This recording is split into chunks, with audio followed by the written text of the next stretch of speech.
মাল থাকলে সালামের অভাব নাই, চেয়ারম্যান হলে সালামের অভাব নাই, এমপি হলে সালামের অভাব নাই, হুজুর হলে সালামের অভাব নাই। একই মানুষ জীবনে কোনো রিক্সাওয়ালা, ভ্যানওয়ালা, ফকির, মিসকিনকে সালাম দিতে চায় না, ঠিক কেন?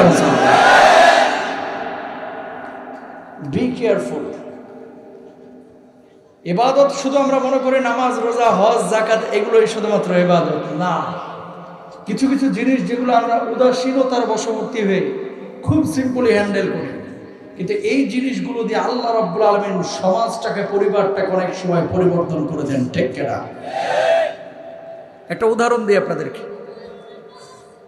শত্রু যদি হেঁটে যায় আপনার বাড়ির পাশ দিয়ে, প্রতিদিন আপনি দেখেন সালাম দেন, 3 দিন সালাম দেবেন, চতুর্থ দিন ওই শত্রু মনে মনে ভাববে যে লোকটা তো আমার সম্মান করে, কিসের জন্য এর সাথে আমি শত্রুতা করবো, ঠিক কিনা? এটা আমার ঘোষণা না, আল্লাহর ঘোষণা, নবীর ঘোষণা। আফসুস সালাম, সালামের প্রচার করো, ভালোবাসা যিনি বাড়িয়ে দিবেন তিনি কে? আরো জোরে বলেন, তিনি কে? জবাবটাও সুন্দর করে দেন, আসসালামু আলাইকুম ওয়া রাহমাতুল্লাহ। মাশাআল্লাহ, এবার চাঙ্গা সালাম হয়েছে, মাশাআল্লাহ।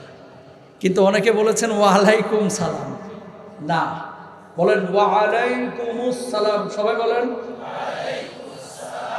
মাশাআল্লাহ। সালাম তো কেউ কেউ আবার দেখে সালাম আলাইকুম, আরেকটু আপডেট যারা আসসালামু আলাইকুম, এগুলো সালামের নামে ফাইজলামি, ঠিক না?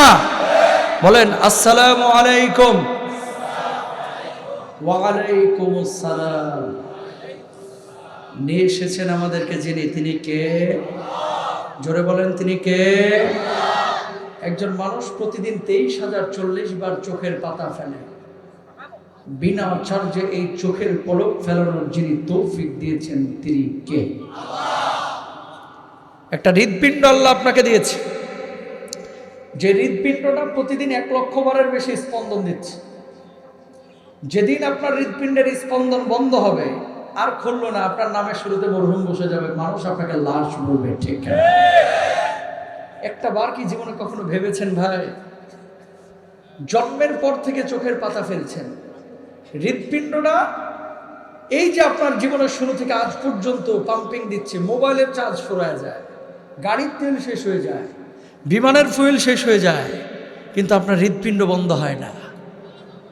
যেদিন আল্লাহ ইশারা করবে স্টপ, সেদিন আপনি শেষ, মালাকুল মউত আপনার রূহটাকে উড়িয়ে নিয়ে চলে যাবে, ঠিক না? তাহলে এই হৃদপিণ্ডটা সচল রেখেছেন যিনি, তিনি কে?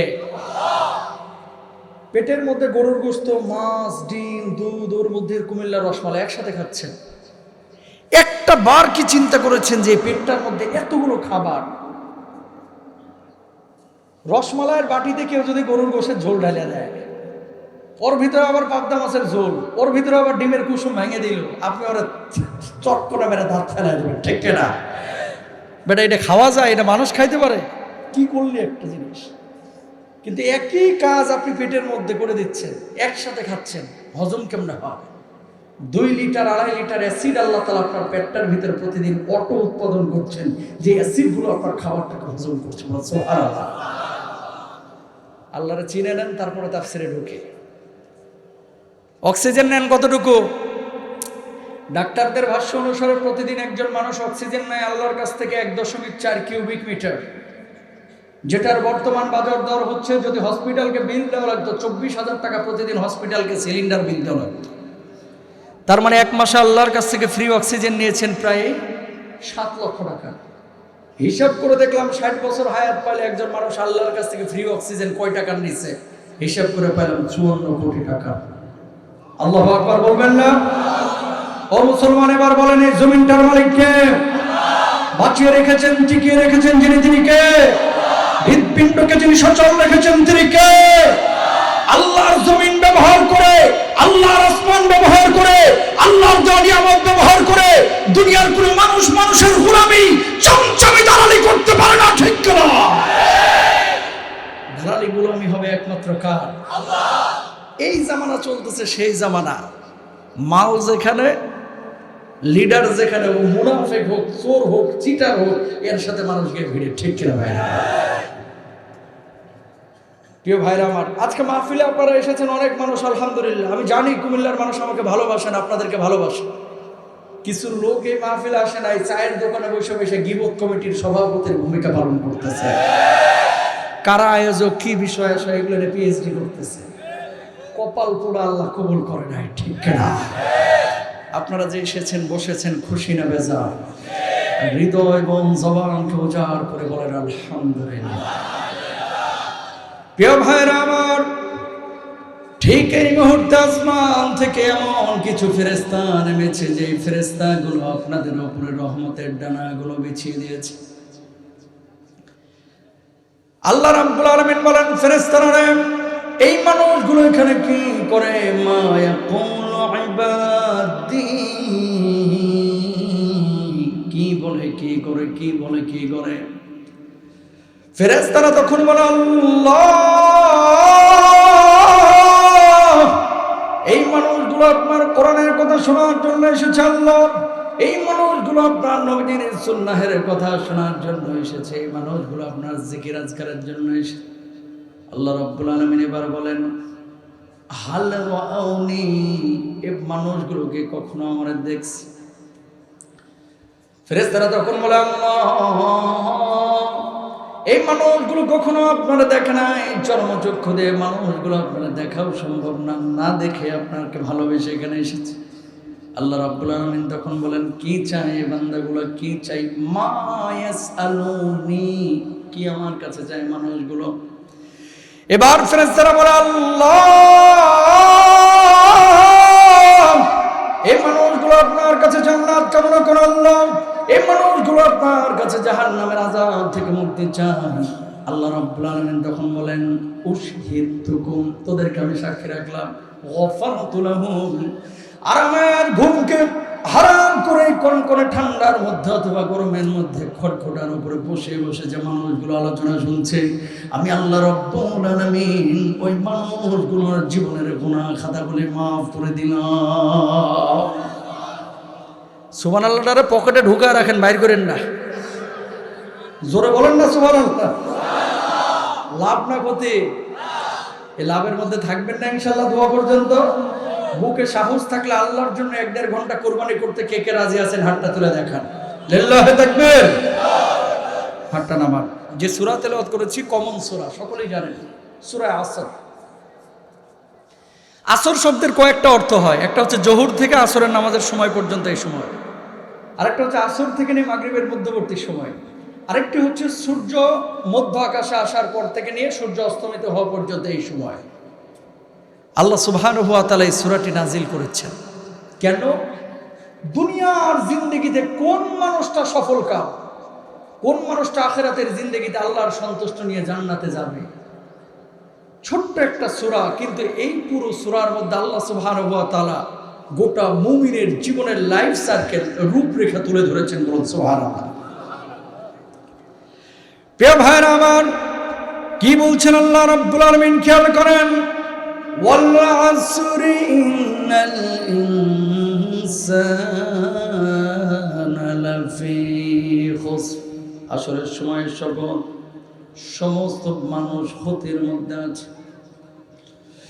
ইল্লাল্লাযীনা আমানু ওয়া আমিলুস সালিহাতি ওয়া তাওয়াসাউ বিল হাক্কি ওয়া তাওয়াসাউ বিস সাবর।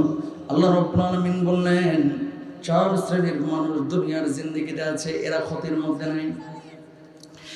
1 নম্বর যারা ঈমান এনেছে, 2 নম্বর যারা সৎ কাজ করেছে, 3 নম্বর যারা সৎ উপদেশ দিয়েছে, 4 নম্বর যারা ধৈর্য ধারণ করেছে।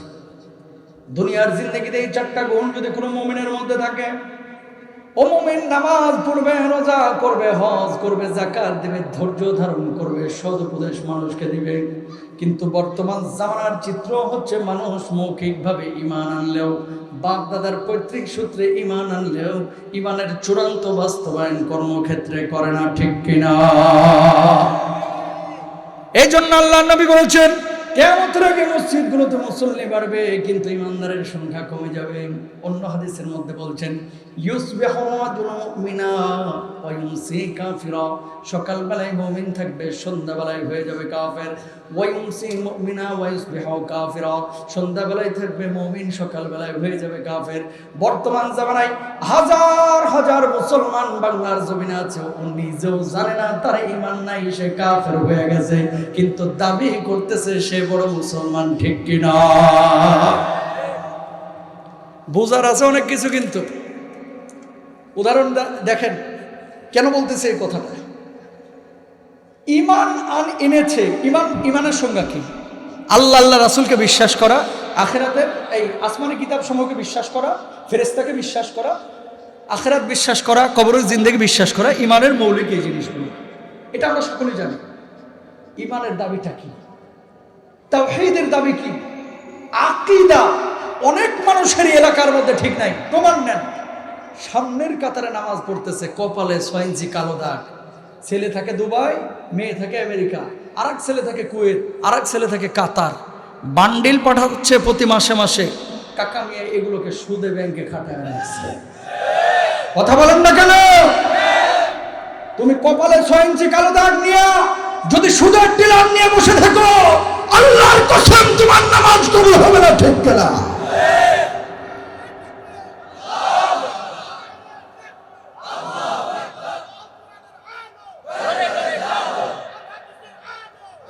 প্রিয় ভাইরা আমার, মুসলমান হলে পরিপূর্ণভাবে মুসলমান হন। অর্ধেক মুসলমান, অর্ধেক হিন্দু, অর্ধেক খ্রিস্টান হওয়া কোনো প্রয়োজন। আমাদেরকে বানিয়েছেন কে? কিন্তু খেয়াল করেন, আমার এই বাংলাদেশে এক শ্রেণীর মানুষ বলে যারা মুসলমান, এদের মধ্যে এগুলো আছে। মানুষকে আল্লাহ বানায় নাই, মানুষ ন্যাচারালি হয়েছে, প্রাকৃতিক ভাবে হয়েছে। কয় কিভাবে হয়েছে? কয় বানর থেকে হয়েছে। লেজ পড়ে পশম পড়ে মানুষ লাফাইতে লাফাইতে বানর থেকে মানুষ হয়ে গেছে। আমরা বলতে চাই, যে মানুষ এই কথা বিশ্বাস করে যে মানুষকে আল্লাহ বানায় নাই, ন্যাচারালি প্রাকৃতিক ভাবে মানুষ হয়েছে, বানর থেকে লেজ পড়ে পশম পড়ে মানুষ হয়ে গেছে, ওর বাপ দাদা 14 গোষ্ঠী বানর থেকে হইতে পারে। আমাকে বাপ দাদা না। ঠিক কিনা? তা আপনার ছেলে এই থিওরি পড়তেছে, যদি এই থিওরি পড়ে কেউ এবং বিশ্বাস যদি করে, তার ঈমান থাকবে না, কাফের হয়ে যাবে। অথচ অনেক মুসলমান এটা বিশ্বাস করে, জানেন আপনি? বিশ্ববিদ্যালয়ের অনেক টিচারও এটা বিশ্বাস করে, অনেকে আছে বিশ্বাস করে। আমার আল্লাহ রাব্বুল আলামিন কি বলছেন খেয়াল করেন, লাকাদ খালাকনাল ইনসানা ফি আহসানি তাকওয়ীম।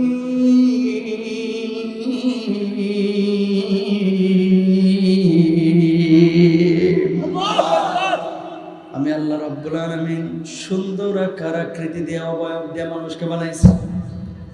খুব ভালো করে খেয়াল করবেন, 5টা আঙ্গুল আল্লাহ রাব্বুল আলামিন আপনার হাতের উপরে দিয়েছেন। যদি 5 আঙ্গুল না দিয়ে আল্লাহ তাআলা 2টা আঙ্গুল দিতেন, তাহলে কিন্তু খাবারের লোকমা তুলতে পারতেন না। কথা বলেন না কেন? 2টা আঙ্গুল দিয়ে কিন্তু গাড়ি ড্রাইভ করতে পারতেন না, 2টা আঙ্গুল দিয়ে কাজকর্ম করতে পারতেন না। একটা বার খেয়াল করেন, এই চোখ দুটাকে আল্লাহ রাব্বুল আলামিন মাথার নিচে মুখের উপরে না দিয়ে যদি একটা চোখ এখানে আর একটা চোখ আপনার পেছনে দিতেন, অ্যাক্সিডেন্ট আরো বেশি করতো।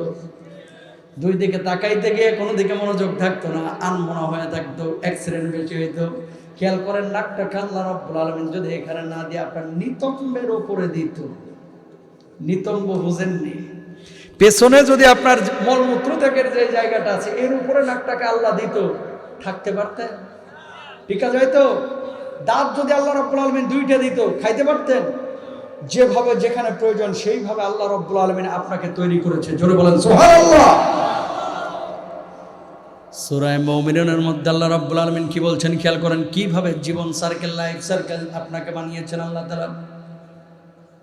জীবনটাকে আল্লাহ রাব্বুল আলামিন কিভাবে মাত্র এই গর্ভের মধ্যে আল্লাহ রাব্বুল আলামিন দিয়েছেন। আল্লাহ তাআলা বলতেছেন, বান্দারে কেন তোরা বিশ্বাস করিস না? ثم خلقنا النطفة علقة فخلقنا العلقة مضغة فخلقنا المضغة عظاما فكسونا العظام لحما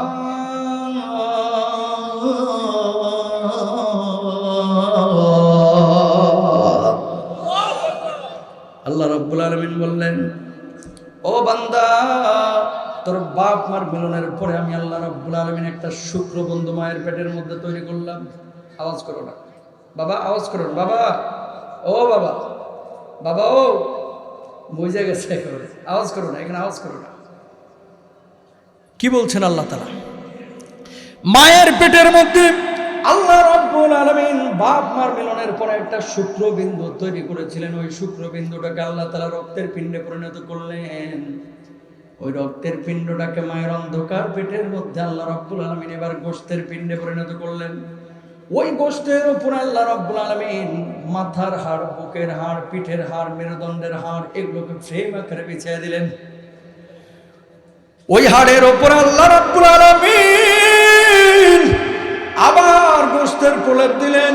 ওই গোশতের প্রলেপের উপর আল্লাহ রাব্বুল আলামিন সাদা কালো চামড়া লাগাইয়া সুন্দর আকার আকৃতি দিয়ে মায়ের অন্ধকার পেটের মধ্যে বাচ্চা তৈরি করলেন। বলুন সুবহানাল্লাহ। মা এখনো বোঝে না পেটের মধ্যে কি আসতেছে, কি হচ্ছে, কি হচ্ছে। পেটটা একটু ভারী ভারী লাগে, বমি বমি লাগে। 3 মাস 3.5 মাস পরে আল্লাহ রাব্বুল আলামিন ফেরেশতাদেরকে ইশারা করলেন, ফেরেশতারা আমি আল্লাহ রাব্বুল আলামিন ওই মায়ের পেটের মধ্যে এখন রূহটাকে সঞ্চার করব। আল্লাহ রাব্বুল আলামিন ইশারা করলেন, মায়ের পেট ভেদ করে সন্তানের কলিজার মধ্যে রূহটা যখন হিট করলো, হৃৎপিণ্ডের উপরে হিট করলো, মায়ের এই অন্ধকার পেটের মধ্যে সন্তান এবার পিলপিল পিলপিল করে নড়াচড়া শুরু করলো। বলুন আল্লাহু আকবার। দেখেন এক ফোঁটা নাপাক পানি এখান থেকে আল্লাহ তাআলা আপনার মায়ের পেটের মধ্যে আপনাকে জোকের মতো বানাইল, এটার গোশতের পিণ্ডে পরিণত করলো। এটার উপরে আপনার মাথার হাড়, বুকের হাড়, হৃৎপিণ্ডের হাড়, এই হাড়গুলো ছিল তখন মাছের কাটার মতো। এখন না হলে ঘুষি মেরে আপনার থোতা বসকানো যায় না, আপনার মাথা ভাঙা যায় না। আর ওই সময় হাড়গুলো ছিল দুর্বল। হাড়টা বিছায় হাড়ের উপর আবার গোশতের প্রলেপ দিলেন। দেওয়ার পরে সাদা কালো চামড়া লাগাইয়া আল্লাহ রাব্বুল আলামিন মানুষকে তৈরি করলেন। জোরে বলুন সুবহানাল্লাহ। কিছু কিছু সময় এলাকায় দেখবেন ছেলে মেয়ে হয়েছে, কেউ হয়েছে মায়ের মতো, কেউ হয়েছে বাপের মতো। আবার 3টা বাচ্চা, 3টাই মায়ের মতো, একটাও যায়নি বাপের দিকে। দাদির খুব রাগ, দাদির খুব রাগ যে আমগো দিকে একটাও দেখে আইলো না, খালি এই দিকেই থাকলো। এটার একটা ব্যাখ্যা ইবনে কাসির রাহিমাহুল্লাহ করেছেন। আমরা তো সবাই আদম এবং হাওয়া আলাইহিস সালাতু ওয়াস সালামের থেকে এসেছি। জেনেটিক্যাল একটা বিষয় থাকে। আর দ্বিতীয় বিষয় হচ্ছে বাপ মার মিলনের পরে প্রথম যারটা বিশেষ মুহূর্তে নির্গত হয়ে যায়, মুফাসসিররা বলতেছে সন্তান তার আকার আকৃতিটা বা চেহারাটা পেয়ে থাকে। মায়েরটা আগে হলে মায়ের মতো, বাপেরটা আগে হলে বাপের মতো। এখন কিছু কিছু সময় দেখবেন ছেলে এবং মেয়ে না বাপের মতো হচ্ছে না মায়ের মতো হচ্ছে, হয়েছে একেবারে কালা চান। এলাকার মানুষ সন্দেহ করে, কিরে জামাই বিদেশ থাকে, কোনো 2 নাম্বারই আছে নাকি? না, কথা কয় না, আছে না নাই যারা বলেন। সন্দেহ করবেন না। ইবনে কাসির রাহিমাহুল্লাহ বলতেছে ওর পূর্ববর্তী কেউ হয় বাপ, চাচা, দাদা, নানির মা, দাদির মা, দাদার বাপ, কেউ একজন এই চেহারার ছিল। এই জন্য আল্লাহ তাআলা জেনেটিক্যালি তারে ওই চেহারার বানিয়ে দিয়েছেন। জোরে বলেন সুবহানাল্লাহ। প্রিয় ভাইরা আমার, 4 মাস যখন বাচ্চার হয়ে গেল, বাচ্চাটা যখন পিলপিল করে মায়ের পেটের মধ্যে নড়াচড়া শুরু করে, এবার মা ঈশা আপনার বাপের হাতটা ধরে বলে, ও প্রিয়তম স্বামী, তুমি তো বাবা হইতে চলেছ। বাবা এবার খুশি হয়ে গেছে। দাদির কাছে গিয়ে বলেন যে আপনি তো দাদি হইতে চলেছেন। নিজ মায়ের কাছে ফোন দিয়ে বলেন, মা তুমি তো নানু হইতে চলেছ।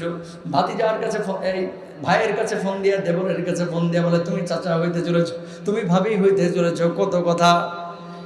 সন্তান আল্লাহ রাব্বুল আলামিন পেটের মধ্যে একটা দিল, কিন্তু গোটা পরিবারের মধ্যে আনন্দের বন্যা বয়ে গেল। এবার আল্লাহ রাব্বুল আলামিন বলছে, বান্দারে, ও ফেরেশতা, এই বান্দাটাকে মায়ের পেটের মধ্যে বা রক্ষণাবেক্ষণ করতে হবে। এখানে আরেকটা বিষয় আছে, আপনাদেরকে বলতে হবে, বুঝতেও হবে। পেটের মধ্যে যে বাচ্চাটা ছোট্ট ছিল, মা তরকারি কাটে, মা মাছ কাটে, মা দৌড়ঝাঁপ করে, মা বাথরুমে মলত্যাগের জন্য বসে। ওই ছোট বাচ্চাটাকে আল্লাহ রাব্বুল আলামিন ওই মায়ের পেটের মধ্যে যদি রক্ষণাবেক্ষণ না করতেন, মায়ের পিঠের সঙ্গে পেটের সঙ্গে বাচ্চাটা লেগে মাথাটা চিপসের মতো মড়মড় করে ভেঙে যাওয়ার কথা ছিল, বুকের হাড্ডিগুলো ভেঙে যাওয়ার কথা ছিল, মেরুদণ্ডটা ভেঙে যাওয়ার কথা ছিল। আল্লাহ রাব্বুল আলামিন এবার বললেন, ফেরেশতা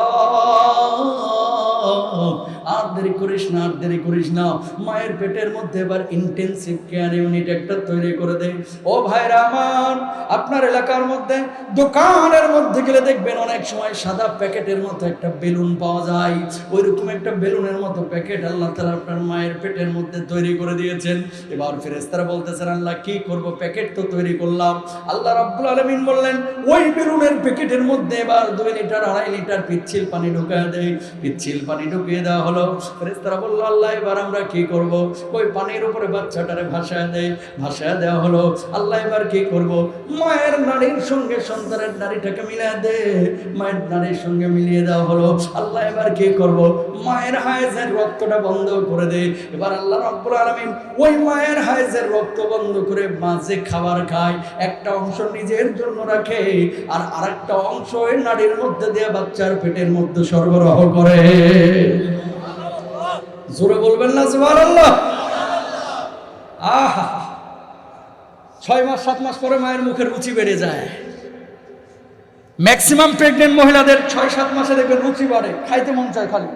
জামাইরে বলে এটা আনো, সেটা আনো, ওটা আনো, এই আনো, সেই আনো। কেন? আগে ছিল রু একটা, এখন রু কয়টা? জোরে বলেন কয়টা? এই প্যাকেটটা আল্লাহ তাআলা কেন তৈরি করলেন? মা এখন ডান দিকে গেলে বাচ্চা চলে যায় বামে, মা বামে গেলে বাচ্চা একা একাই চলে আসে ডানে। মা বসলে বাচ্চা উপরে এসে ঘাপটি মেরে বসে থাকে। আর মা যখন রাত্রিবেলায় ঘুমায়, বাচ্চা তখন টুকটুক করে পেটের মধ্যে লাথি মারে। মা পেটটা নাড়ে, শান্তি পায়, আর জামাই নাক ডাকে ঘুমায়। কথা বলেন না কেন?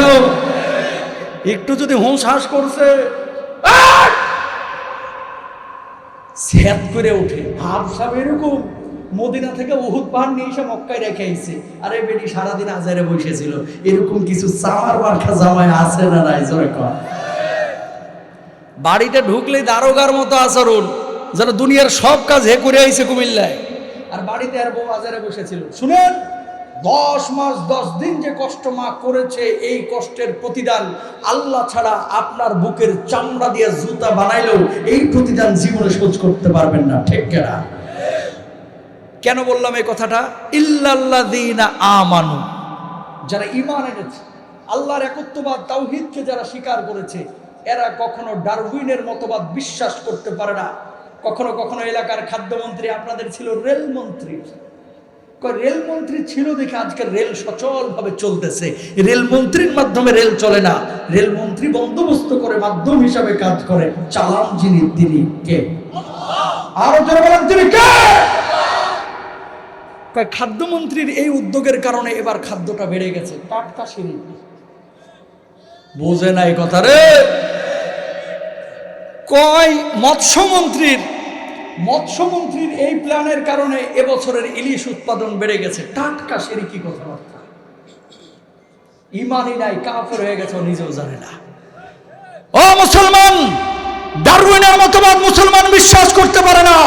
ট্রান্সজেন্ডার মতবাদ মুসলমান বিশ্বাস করতে পারে না। খাবার খাওয়ায় আল্লাহ, জমিনের মালিক আল্লাহ। আল্লাহর জমিনে আল্লাহর আইন বাস্তবায়নের জন্য মুসলমান চেষ্টা করবে, দুনিয়ার কোন মানুষের আইন না। ঠিক কিনা মুসলমান?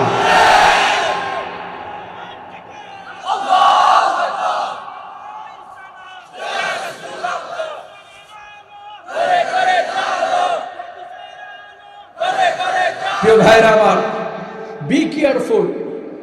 সুন্দর করে আপনাকে মায়া নিয়ে কথাগুলো বলতেছি ভাই, আউল বাউল ফাউল কথা বলতেছি না। নবীজি কি বলেছেন? ইমানদারের সংখ্যা বাড়বে কিন্তু মুসলমানের সংখ্যা কমে যাবে। মানে আসল ইমানদারের সংখ্যা কমে যাবে। এই জামানা চলতেছে, সেই জামানা। ছেলে অনার্স শেষ করেছে, বাপ 14 লাখ টাকা ব্যাংকে রেখে দিছে। কেন? কয় যদি অনার্স মাস্টার্সের পরে কোনো লাইন ঘাট পায়, ঘুষ দেওয়া হলেও একটা সরকারি চাকরি চায়। কথা বলেন না কেন? আচ্ছা, জুমার নামাজের পরে হুজুরের কাছে দোয়া চাচ্ছে, হুজুর একটু দোয়া করেন না, একটা লাইন পাইছি। কি লাইন? 13 লাখ টাকা লাগবে, ছেলেটার চাকরিটা যেন হয়ে যায়। তো এই 13 লাখ কারে দিচ্ছেন? হুজুর একটু বকশিস, ঘুষ না দিলে তো চাকরিটা হবে না, এই জন্য দিচ্ছে ঘুষ। দোয়া চাচ্ছে হুজুরের কাছে, মাথার উপরে ঠাড়া পড়বো। কথা কর না কেন? আবার কয় কি, হুজুর মেয়েটা যে সুন্দর ডান্স করে, এবার চ্যানেলে ফার্স্ট হয়েছে, মাশাআল্লাহ। এখানে মাশাআল্লাহ কইবেন না নাউজুবিল্লাহ? জোরে বলেন। হারাম কোন জিনিসকে যখন কোন উম্মত হালাল মনে করে, ওই উম্মতের উপরে আল্লাহর আযাব আসে। জোরে বলেন নাউজুবিল্লাহ। সূরাটা যখন নাজিল হলো তাকান, এই সূরা আসর। নবীজির কিছু দরবারে কিছু সাহাবী ছিলেন যারা আগে ঈমান এনেছেন, আর কিছু মানুষ যারা ঈমান আনে নাই, কাফের, তারপরে নবীজির সামনে এসে বসে থাকে। আমর ইবনুল আস ঈমান আনে নাই, নবীজির সামনে বসে। সাহাবীরা বুঝাইতেছে, কিরে তুই ঈমান আনস না, তুই কাফের, অথচ নবীর সামনে বসে থাকিস কেন? উনি যে কথাগুলো বলে, যদিও আমি কাফের, ওনার কথাগুলো শুনলেই ভালো লাগে। যখন কথা বলে যেন মুখ থেকে এক একটা মুক্তার দানা বের হয়ে যাচ্ছে। কাফের, এখন ঈমান আনে নাই, অথচ নবীজির দরবারে এসে নিয়মিত বসে থাকে। আব্দুল্লাহ জুলবাজাদাইন ঈমান আনে নাই, নবীজির সামনে এসে বসে থাকে। সাহাবীরা বলে যে, কিরে ঈমান আনস না, বসে থাকিস কেন? ওনাকে দেখলেই ভালো লাগে, ওনাকে দেখলেই ভালো লাগে, ওনার কথা শুনলেই কলিজাটা ঠান্ডা হয়ে যায়। সুবহানাল্লাহ বলেন না? আবার ইবনুল আস বসা, এমন মুহূর্তে জিবরিল আমিন আল্লাহর নবী বিশ্বনবী সাল্লাল্লাহু আলাইহি ওয়াসাল্লামের কাছে আসলেন, বললেন, ওগো মুহাম্মদ সাল্লাল্লাহু আলাইহি ওয়াসাল্লাম, আল্লাহ রাব্বুল আলামিন আপনার কাছে একটা সূরা নাজিল করেছেন, সূরা পাঠিয়েছেন। কয় কি সূরা? শুনেন শুনেন। নবীজির কাছে যখন সূরা নাজিল হইতো, মৌমাছির মতো গুনগুন গুনগুন করে আওয়াজ শুরু হয়ে যাইত। আল্লাহর নবী সূরা নাজিলের পরে সাহাবীদেরকে শোনালেন, তোমাদের উপরে যে সূরাটি নাজিল হয়েছে সেই সূরার নাম হচ্ছে সূরা আসর। ওয়াল আসরি ইন্নাল ইনসানা লাফি খুসর ইল্লাল্লাযীনা আমানু ওয়া আমিলুস সালিহাতি ওয়া তাওয়াসাউ বিল হাক্কি ওয়া তাওয়াসাউ বিস সবর। বলুন আল্লাহু আকবার। মুসলমান সাহাবীরা আল্লাহর হাবিব সাল্লাল্লাহু আলাইহি ওয়াসাল্লামের কাছ থেকে সূরাটা শুনে মুখস্থ করে নিলেন। এদিকে কাফের যারা ছিলেন, আমর ইবনুল আসের মতো সেও সূরা মুখস্থ করে ফেলেছে। সেই সময় নিজেকে মিথ্যা নবী দাবি করত, নিজেকে দাবি করত যে সে শেষ সময়ের নবী। এর নাম ছিল মুসাইলামাতুল কাজ্জাব। আমর ইবনুল আসের সঙ্গে তার আবার বন্ধুত্ব ছিল। মুসাইলামাতুল কাজ্জাবের কাছে গিয়ে বললেন, ও মুসাইলামা, ও মুসাইলামা, মুহাম্মদ সাল্লাল্লাহু আলাইহি ওয়াসাল্লামের উপরে প্রতিদিন তো সূরা নাজিল হয়, এক একদিন এক একটা আয়াত নাজিল হয়, তোর উপরে কেন সূরা নাজিল হয় না?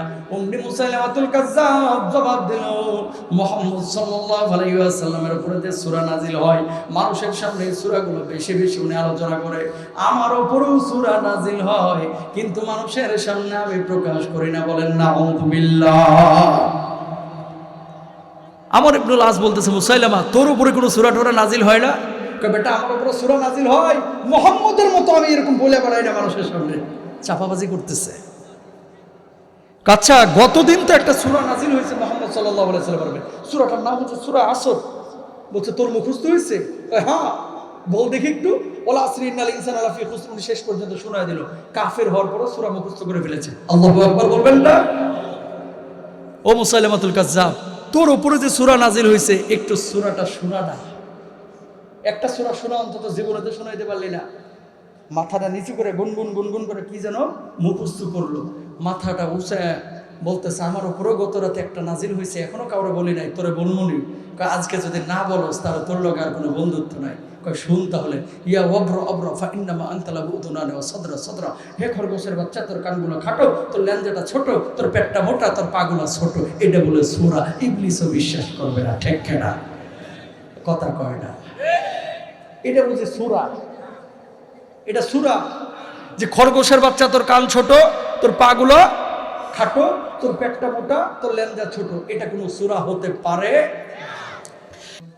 আল্লাহর হাবিবের উপরে ঈমান আনি নাই, আনতে সময় লাগবে না। তার উপরে যে সূরাটা নাজিল হয়েছে, এটা আর এত সুন্দর অর্থ, কিন্তু তোর উপরে যেটা নাজিল হয়েছে এটার ভিতরে কোনো মেসেজ নাই, কোনো অর্থ নাই। আল্লাহর নামে হলফ করে বলতে পারি, এই দুনিয়ার জিন্দেগিতে তোর চাইতে বড় মিথ্যুক আর একটাও নাই। বলুন আল্লাহু আকবার। মিথ্যুক মানুষের সর্বশেষ হাতিয়ার হচ্ছে চাপাবাজি।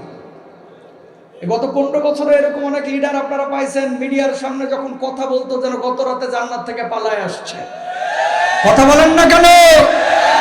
মিথ্যার উপরে যেন পিএইচডি করে আইছে রে ভাই, এত সুন্দর করে গুছায় মিথ্যা কথা বলতো, ঠিক না? আসিদকু ইউনজি ওয়াল কিযবু ইহলিক। সত্যের দাপট চিরস্থায়ী, মিথ্যার দাপট ক্ষণস্থায়ী। মাত্র 15 বছর। কথা কয় না কেন? 400 বছর ক্ষমতায় ছিল নমরুদ, একটা বারের জন্য নিজেকে খোদা দাবি করে নাই। জানেন আপনারা হিস্ট্রি? কয়শো বছর? 400 বছরে একটা বারের জন্য সে নিজেকে প্রভু দাবি করে নাই, খোদা দাবি করে নাই। 400 বছর পরে শয়তানের লারা শুরু করলো, সুখে থাকলে ভূতে। নমরুদ, 400টা বছর মানুষকে খাওয়াচ্ছিস, পড়াচ্ছিস, এত সুন্দর দেশ চালাচ্ছিস, মানুষ দেখি কেউ কেউ আবার বলে যে প্রভু নাকি অন্যজন। কিসের প্রভু অন্যজন? আপনি আমাদের প্রভু।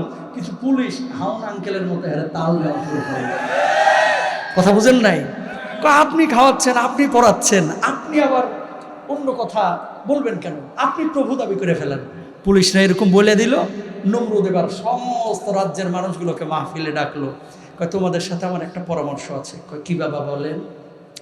কয় তোমাদেরকে খাওয়াই খেয়ে। কয় আপনি? তোমাদেরকে বাঁচিয়ে রাখছে কে? কয় বাবা আপনি। তোমাদেরকে পরিচালনা করছে কে? বাবা আপনি। রাষ্ট্র চালাচ্ছে কে? বাবা আপনি। আপার সামনে এরকম কিছু লিডার ছিল, সব আপনি। কথা কন না কেন? ভালো হোক মন্দ হোক, আপার কানের পাশে গুনগুন গুনগুন করে যা বলবে সামিয়া না বা তা না, শুনবো আর মানে নেব। ওই গু খাইতে বললো বদমাস গুই খাবে, ঠিক করে পাম দিয়ে দিয়ে নমরুদের ফুলে ফেলাইছে। এবার নমরুদ লাস্টে বলতেছে কি জানেন? আজকে থেকে প্রভু বলতে কেউ নাই, খোদা বলতে কেউ নাই, আমি খাওয়াই, আমি পড়াই, আমি তোদের প্রভু। কয় বাবা ঠিক আছে, আপনি আমাদের প্রভু। গোটা রাজ্যের মানুষ তারা প্রভু মানলাম। হঠাৎ পুলিশ বাহিনীর একজন এসে বলে সবাই তো আপনারা প্রভু মানলো, একজন তো মানে না। কই বেটার নাম কি? কয়ের নাম ইব্রাহিম। কই ধরে লয়ে আয়। ইব্রাহিম আলাইহিস সালাতু ওয়াস সালামকে ধরে নিয়ে আসার পরে এবার বলতেছেন নমরুদ, কি মিয়া সমস্যা কি? আমি যে তোমার প্রভু, মানো না কেন? কয় না মানি না। কেন মানো না? ইব্রাহিম আলাইহিস সালাতু ওয়াস সালাম জবাব দিলেন 3 নাম্বার পারার 2 নাম্বার পৃষ্ঠায় আয়াত আছে। إذ قال إبراهيم ربي الذي يحيي ويميت। আমার আল্লাহ তো তিনি যিনি আমাকে জীবন দান করেছেন, যিনি মৃত্যু দান করেন। এবার নমরুদ বলল قال أنا أحيي وأميت। ও ইব্রাহিম, কে বলেছে আল্লাহ বলতে কিছু আছে? কেউ বলেছে অন্যজন তোমার জীবন দেয়, মৃত্যু দেয়? আমি জীবন দান করি, আমি মৃত্যু দান করি। ইব্রাহিম আলাইহিস সালাতু ওয়াস সালাম বললেন আপনি কিভাবে জীবন দান করেন একটু দেখান না। সঙ্গে সঙ্গে নমরুদ জেলখানা থেকে 2 জন কয়েদি বের করলেন। একজনের জামিনে মুক্তি দিয়ে ইব্রাহিমকে বললেন দেখ ইব্রাহিম, আমি তো জীবন দিলাম। আরেকজনের মারিয়া ফেলে বললো যে দেখ আমি মৃত্যু ঘটাইলাম। ইব্রাহিম নবী মনে মনে আর হাসে আর মনে হয় বলে এরকমই, তুই যে প্রভু যে দাবি করেছিস তুই জীবন দিস মৃত্যু দিস, এটা বুঝে জীবন দাও মৃত্যু দাও, এটা তো ইবলিশ শয়তান বিশ্বাস করবে না, ঠিক কিনা? এরপর ইব্রাহিম আলাইহিস সালাতু ওয়াস সালাম বললেন ক্বালা ইব্রাহিম ফা ইন্নাল্লাহা ইয়াতি বিশ-শামসি মিনাল মাশরিকি ফাতি বিহা মিনাল মাগরিবি ফাবহিতাল্লাযী কাফার। ও ইব্রাহিম, আর কি জিজ্ঞেস করতে চাস? কই নমরুদ, যদি আপনি এই কাজটা করে দেখাইতে পারেন তাহলে আপনার উপর আমি ঈমান আনবো। কি কাজ করতে হবে বল? প্রতিদিন সূর্যটা উদিত হয় পূর্ব দিকে, সূর্য অস্তমিত হয় পশ্চিম দিকে। কালকে আপনি পশ্চিম দিক থেকে সূর্যটা উঠান আর পূর্ব দিকে ডুবান। নমরুদকে যখন ইব্রাহিম আলাইহিস সালাতু ওয়াস সালামের প্রস্তাব দিলেন, ফাবহিতাল্লাযী কাফার, নমরুদের আর কোনো জবাব নাই। এখন জবাব একটাই, মানলে মান, না মানলে জেলখানায় ঢোকামো।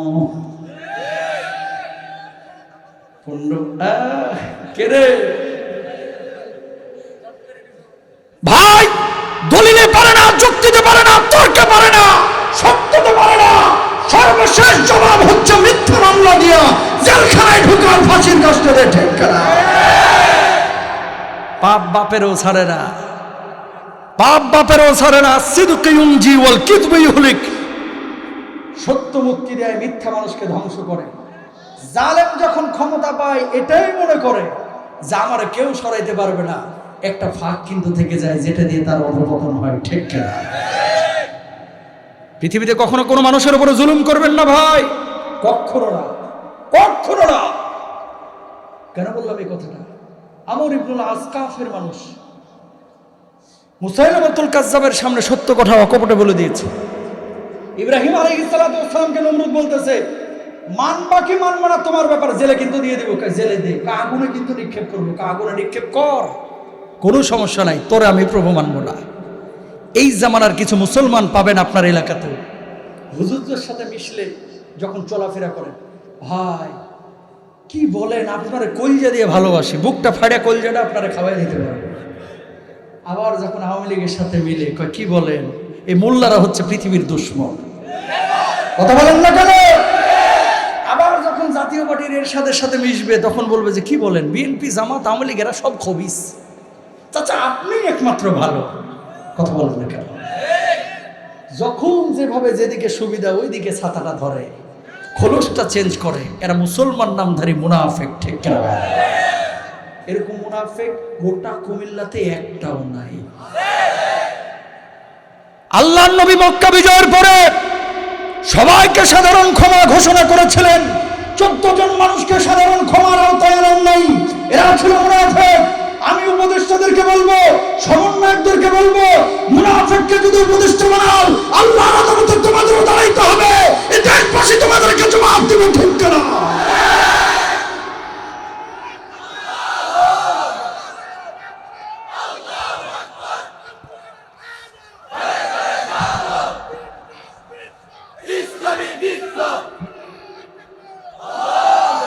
আবু সাইদরা বুকে গুলি নিয়েছে শাহাদাতের তামান্না নিয়ে, কথা বলেন না কেন? আজকে ছাত্রদের রক্তের উপর দিয়ে যদি কেউ ফায়দা হাসিল করতে চায়, তারাও মুনাফিক, ঠিক না? ও মুসলমান, আমরা কি চাই বলেন তো? এখানে যারা এসেছেন তারা ম্যাক্সিমাম কোরআন পাগল মানুষগুলো এসেছেন, ঠিক না? রাজনীতি করার জন্য এখানে আসেন নাই, কোরআনের নীতি বাস্তবায়নের জন্য এসেছেন, ঠিক না ভাইরা? হুজুরকে ভালোবেসে কেউ আসেন না। আপনি আওয়ামী লীগ করেন, বিএনপি করেন, জাতীয় পার্টি করেন, যেই দলেই করেন না কেন, যে কোরআনের পক্ষে আমি তার পক্ষে, যে কোরআনের পক্ষে নাই আমরা তার পক্ষে। নামাজ পড়া কি? জোরে সোরে বলেন, নামাজ পড়া কি?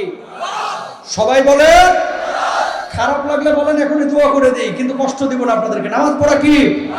রোজা করা কি? হজ করা?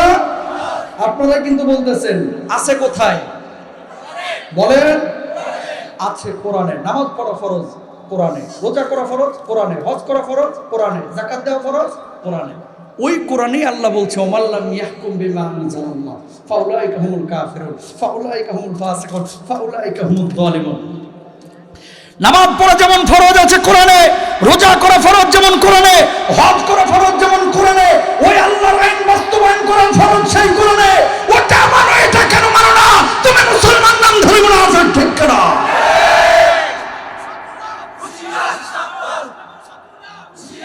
প্রিয় ভাইরা আমার, বুঝতে হবে কিন্তু এই কথাগুলো, এগুলো পলিটিক্যাল কোনো কথা না।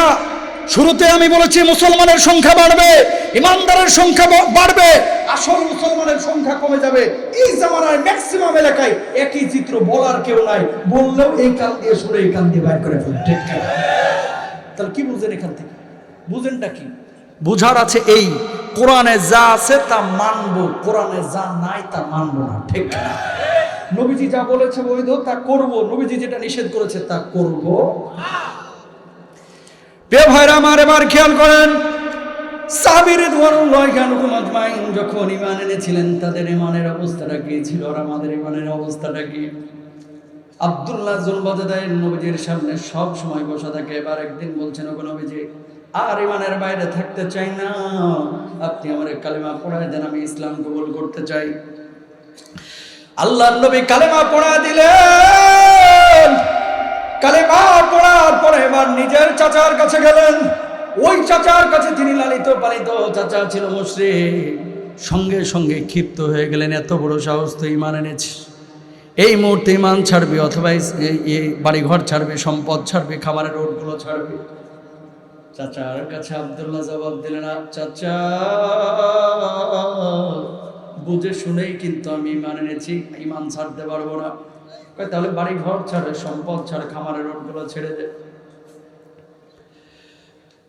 চাচাকে আব্দুল্লাহ জবাব দিলেন, চাচা বাড়ি ছাড়তে পারবো, সম্পদ ছাড়তে পারবো, খামারের রোডগুলো ছাড়তে পারবো, আল্লাহর কসম প্রয়োজনে ঈমানের দাবিতে জীবনটাও ছাড়তে পারবো, ঈমান ছাড়তে পারবো না, ঈমান ছাড়তে পারবো না।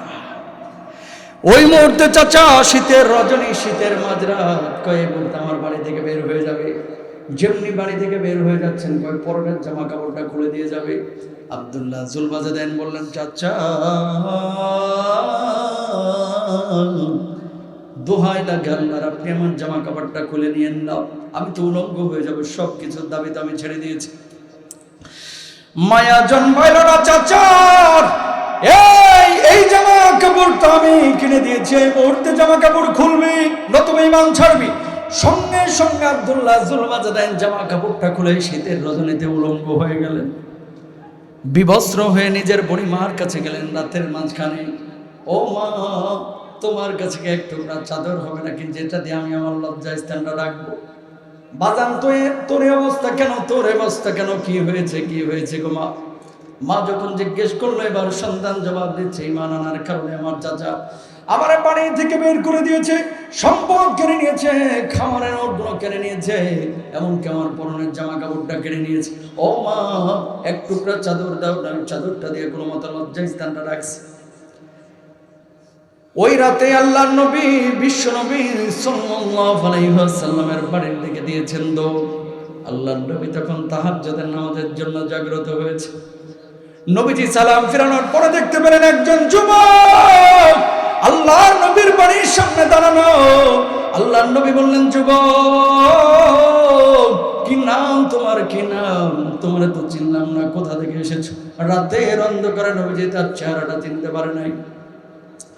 যুবক এবার জবাব দিলেন, ওগো নবীজি, এই যে গতদিন ঈমান এনেছিলাম, ওগো আল্লাহর নবী, ঈমান আনার কারণে আমার মুশরিক চাচা আমার বাড়ি কেড়ে নিয়েছে, আমার সম্পদ কেড়ে নিয়েছে, আমার খাবারের উটগুলো কেড়ে নিয়েছে। ওগো নবীজি, আমি সব কিছু ছেড়েছি, এমনকি আমার চাচা আমার পরনের জামা কাপড়টা কেড়ে নিয়েছে। গো নবীজি, আমার উলঙ্গ করে ফেলেছে। আল্লাহর কসম, দুনিয়ার সব কিছু ছেড়ে আপনার কাছে এসেছি, কলিজার ঈমানটা আমি ছাড়ি নাই। আল্লাহু আকবার। আল্লাহর নবীর চোখে পানি বললেন, আব্দুল্লাহ এই জায়গায় একটু দাঁড়া, আমি ঘরের মধ্যে থেকে আসছি। আল্লাহর নবী ঘরের মধ্যে গেলেন, যাওয়ার পরে নবীজির ব্যবহৃত মানে ডোরা কাটা একটা চাদর নিয়ে আসলেন, নবীজি গায়ের উপরে বিছিয়ে দিয়ে বললেন, আব্দুল্লাহ রে, আমি নবী আজকে থেকে এই চাদরের মালিক তোরে বানায় দিলাম, তোরে এই চাদরের মালিক বানায় দিলাম। আব্দুল্লাহর চোখে পানি, ও আল্লাহর নবী, আমি দুনিয়ার সব কিছু হারিয়ে আপনার কাছে এসেছি, আপনার পরনের চাদরটার মালিক আপনারা বানায় দিয়েছেন। নবীজি দেখতেছেন কাঁদতেছে। ওরে আব্দুল্লাহ, কান্দিস কেন, মন খারাপ? আল্লাহর নবী, চোখের পানি আমার আনন্দের চোখের পানি। ও আল্লাহর নবী, আমি জানি আল্লাহর কাছে আপনি কোনো দোয়া করলে এই মুহূর্তে আল্লাহ রাব্বুল আলামিন আপনার দোয়া ফেরত দিবে না, দোয়া কবুল করবে। ও নবীজি, আপনার কাছে একটা আরজি আছে, সে আরজিটা একটু শুনবেন না? আল্লাহর নবী বললেন, আব্দুল্লাহ রে, কি আরজি আছে বল। তোর সমস্ত আরজিগুলো আজকে আমি শোনার চেষ্টা করব, সাধ্য মতো পূরণ করার চেষ্টা করব। আল্লাহর নবী, দুনিয়ার কোনো জিনিস আপনার কাছে যায় না, আল্লাহর কাছে একটু দোয়া করেন না, আল্লাহ রাব্বুল আলামিন যেন আমার শাহাদাতের মওত দান করে। এবার আল্লাহর নবী আল্লাহর কাছে হাত তুলে বললেন, আল্লাহ, আমার আব্দুল্লাহ ঈমানের দাবিতে দুনিয়ার সব কিছু ছেড়ে আমার কাছে চলে এসেছে। আল্লাহ, আব্দুল্লাহকে তুমি শাহাদাতের মওত দান করো। আল্লাহ, আব্দুল্লাহর রক্ত কাফের বেঈমানদের জন্য তুমি হারাম করে দিও। সাহাবী এবার বলছেন, ইয়া রাসূলুল্লাহ, আমি শহীদ হইতে চাই না, কিন্তু আমার রক্ত কাফের বেঈমানদের জন্য কেন আপনি হারাম করে দিলেন? আল্লাহর নবী জবাব দিলেন, শাহাদাতের তামান্না নিয়ে কেউ যদি ঘরের বিছানাতেও মারা যায়, আল্লাহ রাব্বুল আলামিন তারও শাহাদাতের মর্যাদা দিয়ে দেন। জোরে বলেন না সুবহানাল্লাহ।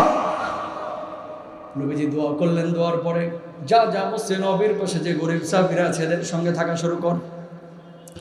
কয়েকদিন পরে তাবুকের যুদ্ধের ডাক পড়েছে, সমস্ত সাহাবীদের সঙ্গে সাহাবীও গিয়েছে।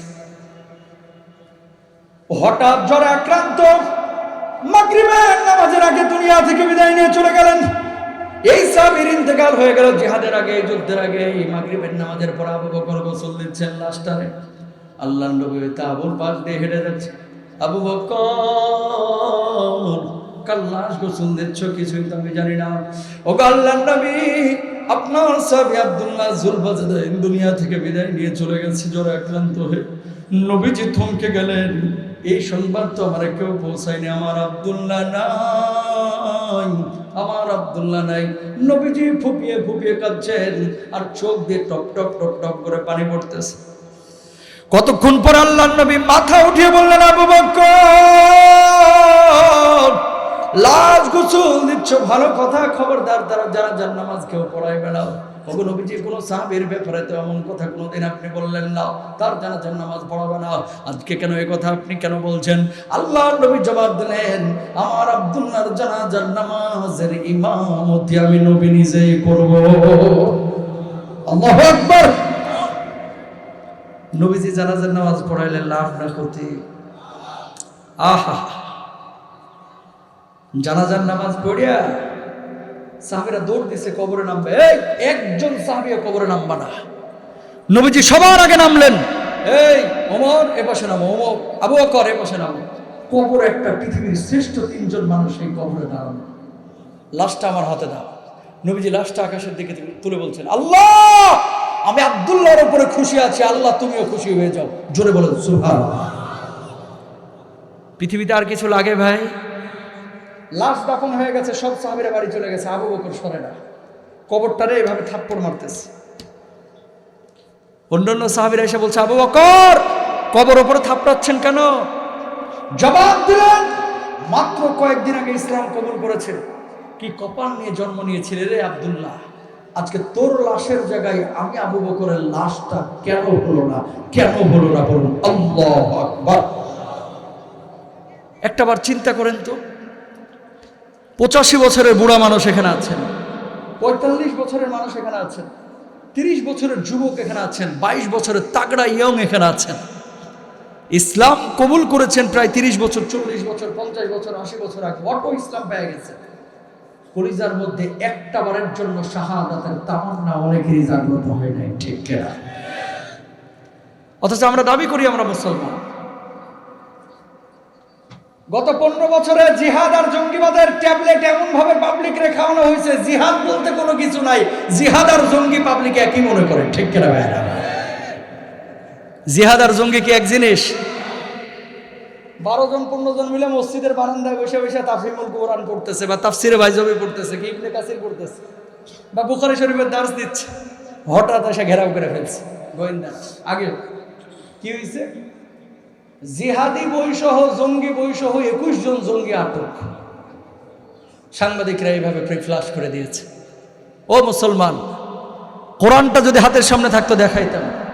কোরআনটা কি জঙ্গির বই না আল্লাহর বই? দাড়ি অনেক যুবকরা নতুন করে এলাকায় রাখা শুরু করে, আগে রাখে নাই, এখন রাখতেছে। হঠাৎ বাঁকা চোখে কিছু চাচা তাকায় থাকে আর বলে, কিরে জামাত শিবিরে যোগ টোক দিছস কিনা? ঠিক না? মরিয়ম ভাবি আগে বোরকা টোরকা পড়তো না, এখন বাচ্চা কাচ্চা নিয়ে যাচ্ছে, হিজাব করা শুরু করছে। জামাই কুয়েতে থাকে, কয় তোকে পর্দা করতে হবে, বোরকা পর। সৌদি আরব থেকে বোরকা টোরকা পাঠাইছে, পড়া শুরু করছে। সালমা ভাবি কোন থেকে ঠেস মেরে কয়, কি গো ভাবি, নোংরা করে আস না নাকি? কথা বলেন, আছে না? ছেলেটা আগে নামাজ পড়তো না, নামাজ ধরেছে, টাকনুর নিচে কাপড় পরতে, এখন উপরে পড়া শুরু করেছে। যারা ভালো মানুষ এলাকার এগুলোর সাথে মেলামেশা শুরু করেছে, কয় কিরে হেফাজতের যোগ টোক দিছস কিনা? তোর মতি তো ভালো দেখতেছি না, ঠিক কিনা ভাইরা? আচ্ছা বলেন তো, এই দাড়িটা কার জন্য রেখেছি? আল্লাহর জন্য।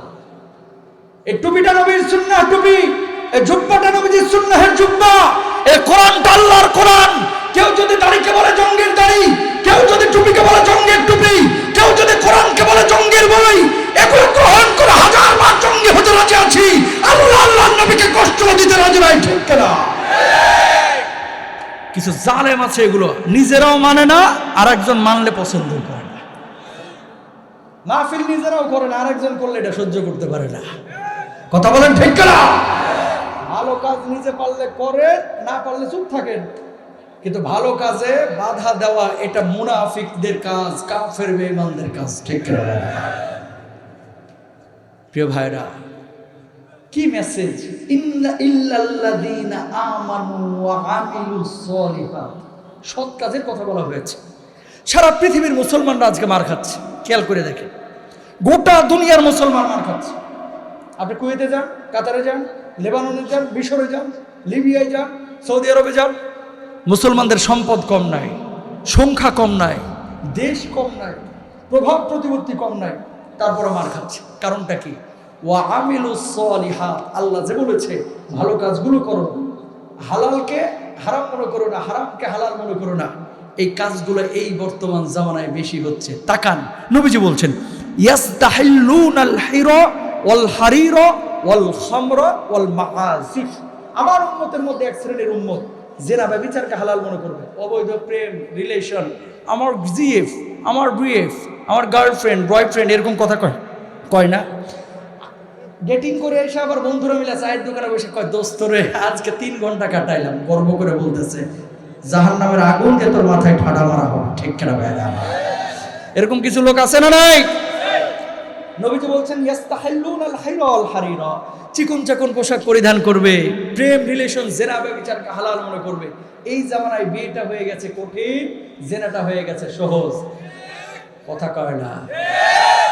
ছেলের বয়স 34 বছর, মুরব্বী বিয়ে দেন না কেন? হুজুর বয়স আর কত হয়েছে, নিজের পায়ে দাঁড়ান। হ্যাঁ কি এখন গরুর পায়ে দাঁড়ায় আছে? কথা বলেন না কেন? বিয়ের সম্পর্ক ক্যারিয়ারের সাথে না, বিয়ের সম্পর্ক হচ্ছে যৌবনের সাথে, শরীরের সাথে। ছেলে এবং মেয়ের মধ্যে যদি বিয়েটা সহজ করে দেন, তাহলে এলাকার মধ্যে অবৈধ রিলেশন, পালায়া বিয়া, জেনা ব্যভিচার, চিপা চাপাই যে আড্ডাবাজি করা, নারী পুরুষের বন্ধ হয়ে যাবে। এই যুবক তোমাদেরকে বলি, বিয়ে নিয়ে আমাদের অনেক স্পেশাল ওয়াজ আছে, মিজান ভাইরও আছে, আহমদুল্লাহ সাহেবেরও আছে। ওয়াজগুলো সারাদিন বাড়িতে বাপমার কানের সামনে ছাইড়ে রাখবা। আজ থেকে বলতেছে তাও কাজ হবে না, দেয় না। শুনেন হাসির কথাটা, আল্লাহর নবী বলেছেন ইয়া মাশারাশ শাবাব মান ইসতাতা মিনকুমুল বাতা ফালইয়াতাযাওয়াজ। আল্লাহর নবী বলেছেন যার বিয়ের সামর্থ্য আছে তারা দ্রুত বিয়ে করো, ফা ইন্নাহু আগাদ্দু লিল বাসার ওয়া আহসানু লিল ফারাজ। বিয়ে দৃষ্টিকে অবনমিত রাখে, বিয়ে লজ্জাস্থানকে হেফাজত করে। এই জামানায় বিয়েটা কঠিন, জেনা হয়ে গেছে সহজ, প্রেম হয়ে গেছে সহজ। জেনা প্রেম যখন কোনো মুসলমান হালাল মনে করবে, আল্লাহর আযাব ওই মুসলমানদের উপরে আসবে। এটা আমার কথা না, নবীর কথা। জোরে সোরে বলেন নাউযুবিল্লাহ। 2 নাম্বার, আল্লাহর নবী বললেন চিকন চাকন পোশাক পরিধানের প্রবণতা বেড়ে যাবে। এই জামানা চলতেছে সেই জামানা চিকন চাকন পোশাক পরিধানের। আজকে যারা মোটা পোশাক পরেছেন, হয়তো বা ঠান্ডার কারণে অনেকে পরে এসেছেন, অনেকে মাহফিলের কারণে পরে এসেছেন। এই জামানায় খেয়াল করে দেখেন আমার যুবক ভাইরা এমন কিছু প্যান্ট ব্যবহার করতেছে, ভাই প্যান্টগুলো যেন কুত্তায় কামড়ায় কামড়ায় ছিঁড়ে রাখছে। যত ছেঁড়া তত দাম বেশি, যত ছেঁড়া তত ফ্যাশন। বিড়ালে চাইটা রং উঠে হেলাইছে, এটাও নাকি ফ্যাশন। এরকম ভাবসাব, এটা ফ্যাশন হতে পারে না। মেসি, নেইমার, ইউরোপের কোন মানুষ তোমার আদর্শের মানদণ্ড হতে পারে না।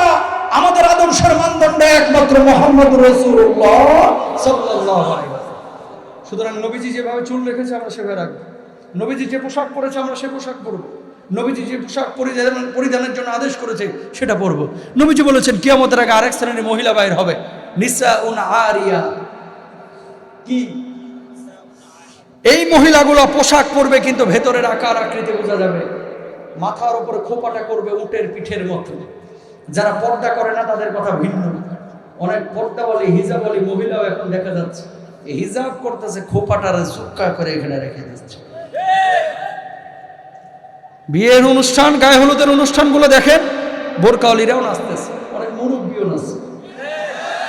ইউটিউব ফেসবুকে দেখবেন অনেক মুরব্বীও নাচছে। কোথায় যাচ্ছে? মুসলমান কেন মার খাবে না? দুবাই যান, কাতারে যান, এয়ারপোর্টে নামে দেখবেন ডিউটি ফ্রি মদ। 6 লাখ হয়ে গেছে। বাংলাদেশের এয়ারপোর্টে মদ পাওয়া যায়। সারা পৃথিবীর বিভিন্ন জায়গায়, অমুসলিম দেশের কথা ভিন্ন। লেবানন আমি সফর করলাম, চায়ের দোকানে 5 টাকা দিলে যেরকম চা পাওয়া যায়, এই দেশে হাত বাড়াইলে মদ পাওয়া যায়। মুসলমান মার খাবে না? খাবে। এই জিনিসগুলোকে হারাম আল্লাহ তাআলা করেছেন, হারামই মনে করতে হবে। ঠিক কিনা? 3 নাম্বার, আল্লাহর নবী বলেছেন ওয়াল খামরা ওয়াল মাআজিব, মদ পান হারাম করা হয়েছে। কেউ যদি হালাল মনে করে এর উপর আযাব আসবে। 4 নাম্বার, আল্লাহর নবী সাল্লাল্লাহু আলাইহি ওয়াসাল্লাম বলছেন ওয়াল মাআজিব, ঢোল বাজনা তবলা এগুলোকে যদি কেউ হালাল মনে করে তাহলে আল্লাহর আযাব তার উপর আসবে। বিয়ের অনুষ্ঠান হচ্ছে কুমিল্লায়, 8 দিন আগে থেকে গায়ে হলুদের অনুষ্ঠান শুরু। প্রতিদিন ঢোল তবলা নিয়ে আলোচনা চলতেছে, গান বাজনা হচ্ছে। একটা বার খেয়াল করে না যে এখানে কেউ নামাজি আছে কিনা, তাহাজ্জুদে কেউ রাত্রিবেলায় জাগরণ করতেছে কিনা, আল্লাহর কাছে কেউ দোয়া করতেছে কিনা। তুমি ভাই ঢোল বাজাচ্ছ, তুমি গান বাজাচ্ছ, ওই মানুষটার ইবাদতে বিঘ্নতা হচ্ছে। আল্লাহ রাব্বুল আলামিনের সামনে তোমারও কিন্তু দাঁড়াইতে হবে, ঠিক কিনা? ঢোল বাজনা ব্যবহার করা যাবে না, গান বাজনা করা যাবে না, ইনশাআল্লাহ বলেন। টাকা আপনাদের এলাকার একটা এক্সপেরিয়েন্স আমার আছে, সেটা হচ্ছে অনেক মানুষ প্রবাসী। আল্লাহ এই অঞ্চলের মানুষকে পয়সা দিচ্ছে, প্রভাব দিচ্ছে, ভালোবাসা দিয়েছে, এদের মন মানসিকতাও ভালো, সবই ঠিক আছে। বাপ বিদেশ থাকার কারণে ছেলে মেয়েগুলো অনেক সময় নষ্ট হয়ে যাচ্ছে, মাল পায়া টাকা পায়া, ঠিক কিনা? বাপ তো পাঠাচ্ছে খালি বান্ডেল বান্ডেল, ছেলে মেয়েগুলো এখানে ঠিক মতো পড়াশোনা করতেছে না, মানুষ হচ্ছে না। খুব মনোযোগ দিয়ে কথাটা শুনবেন। আগামীর পৃথিবী হচ্ছে বড় ভয়াবহ পৃথিবী। এই পৃথিবীতে দিন ছাড়া, ইসলাম ছাড়া, কোরআন ছাড়া কোন মানুষ পৃথিবীর বুকে সত্যভাবে টিকে থাকতে পারবে না, ঠিক কিনা? আগারগাঁওয়ের বৃদ্ধাশ্রমে যান, ডাক্তার ইঞ্জিনিয়ারের বাপ মার অভাব নাই, কিন্তু একজন হুজুরের বাপ মাকে পাবেন না। কেন? বাপ মার খেদমত করা, নামাজ পড়া যেমন ফরজ, তেমনি ফরজ করেছেন কে? আল্লাহ। একজন হুজুরের বাপ মাকে পাবেন না বৃদ্ধাশ্রমে। ডাক্তার ইঞ্জিনিয়ার বাপ মাকে কেন পাঠানো হচ্ছে? ও জানে না যে ওর বাপ মা ওর জান্নাত, ও জানে না ওর বাপ মা ওর জাহান্নাম। পৃথিবীতে কেউ আপনারা নিঃস্বার্থ ভালোবাসে না ভাই, কেউ না। আপনার অবস্থানকে ভালোবাসে। যতদিন আপনার মাল আছে, যতদিন সম্মান ইজ্জত আছে, মানুষ আপনাকে সম্মান করবে। যেদিন সম্মান ইজ্জত নাই, প্রভাব প্রতিপত্তি নাই, মানুষ আপনাকে মনে রাখবে না। পৃথিবীতে কেউ যদি নিঃস্বার্থ ভালোবাসে, আপনার মা, আপনার মা, আপনার মা, এরপরে আপনার বাপ, আর কেউ না, ঠিক কিনা? বাপ মাকে কষ্ট দিয়েন না। ছেলে মেয়েদেরকে ডাক্তার ইঞ্জিনিয়ার বানান, শুরুতে ইসলামের মৌলিক বিষয়গুলো তাকে শেখান, না হলে বড় ভয়াবহ বিপদের সম্মুখীন হতে হবে। ট্রান্সজেন্ডার ফিতনা, হিজরা ফিতনা, সমকামিতা ফিতনা, সব ফিতনা একসাথে ধেয়ে আসছে। যদি নিজেকে কন্ট্রোল করতে না পারেন, ছেলে মেয়েকে মানুষ করতে না পারলে, আপনি থাকবেন হাজি আর আপনার ছেলে থাকবে সমকামী, ঠিক কিনা? আল্লাহ মাফ করুক, আমিন বলেন। সারা পৃথিবীতে দেখছেন সমকামিতাকে কিভাবে প্রমোট করা হচ্ছে, কিভাবে। অথচ নবীজির হাদিস, ওয়াক্তাফার রিজালু বির রিজাল ওয়ান নিসাউ বিন নিসা, নারী নারী আর পুরুষ পুরুষ যখন সমকামিতায় লিপ্ত হবে, আল্লাহ রাব্বুল আলামিনের আযাব ওই পৃথিবীর বুকে চলে আসবে। গতকালকে না পরশু দিনের ঘটনা দেখলাম, পত্রিকায় এসেছে। 500 টাকা চেয়েছিল মার কাছে, মা দেয় নাই। মা তরকারি কাটতেছে, মারে গলায় রশি না উন্না না গামছা পেঁচে মেরে ফেলেছে। মায়েরা ফেলে এই মারে আবার সন্তান ডিপ ফ্রিজের মধ্যে ঢুকে রাখছে। অনেক স্যাটেলাইট চ্যানেল নিউজ করেছে। কোথায় যাচ্ছে? কিয়ামতের আগে এরকম ঘটনা ঘটবে, বেশি দেরি নাই কিয়ামতের। এর মানে এই না যে 29 সালে হয়ে যাবে, 30 সালে হয়ে যাবে, কিন্তু কিয়ামত এগিয়ে আসছে। ভাই, একজন সন্তান তার মাকে মারতে পারে? কেন মারতেছে? দিন নাই, ইসলাম নাই। কোরআন যদি থাকে, ওই সন্তান কখনো নষ্ট হবে না ভাই, কখনো নষ্ট হবে না। করবেন না। 1 নাম্বার হচ্ছে শিরকের গুনাহ, 2 নাম্বার হচ্ছে বান্দার হক নষ্ট করার গুনাহ। এই দুইটা গুনাহ আল্লাহ মাফ করবে না। আপনি নামাজ পড়েন না, এক ওয়াক্ত, আল্লাহ চাইলে মাফ করে দিবে। রোজা করেন না একটা, আল্লাহ চাইলে মাফ করে দিবে। হজ করেন না, আল্লাহ চাইলে মাফ করে দিবে। ভুলে মদ খেয়ে ফেলছেন, আল্লাহ চাইলে মাফ করে দিবে। জিনা করে ফেলেছেন, আল্লাহ চাইলে মাফ করবে। আল্লাহ বলছে এই দুইটা পাপ আমি মাফ করবো না। কি করা? শিরিক করা, আরেকটা হচ্ছে বান্দার হক নষ্ট করা। অহরহ মানুষ এই পাপগুলো করতেছে। এদেশের মানুষের ধর্মীয় আবেগ বেশি, ধর্মীয় জ্ঞান কম। এই জন্য লালন শাহর মাজারে গিয়ে অনেকে ইসলাম খুঁজে। কথা বলেন না কেন? বয়া বয়া সারাক্ষণে গাঁজা ডলতেছে, কতক্ষণ পর পর ঠোঁটে ঢুকাইতেছে, এরাও আবার আল্লাহরে খুশি করতে চায়। কতক্ষণ, ঠিক কিনা? এগুলো ইসলাম না, এগুলো কি? ভণ্ডামি। এগুলো কি? নবীজি বলেছেন, আমার উম্মতের মধ্যে 70,000 উম্মতকে আল্লাহ রাব্বুল আলামিন বিনা হিসাবে জান্নাত দিবে। আরেকজন মুহাদ্দিস বলতেছেন, 70,000-এর সাথে 70,000 গুণ দিয়ে যত সংখ্যক হয়, এত সংখ্যক উম্মতকে বিনা হিসাবে জান্নাত দিবে। তারা কারা? লা ইয়াস্তারকুনা, যারা দাগ কেটে চিকিৎসা গ্রহণ করে না। ওয়ালা ইয়াতাতায়্যারুনা, অশুভ লক্ষণ যারা বিশ্বাস করে না।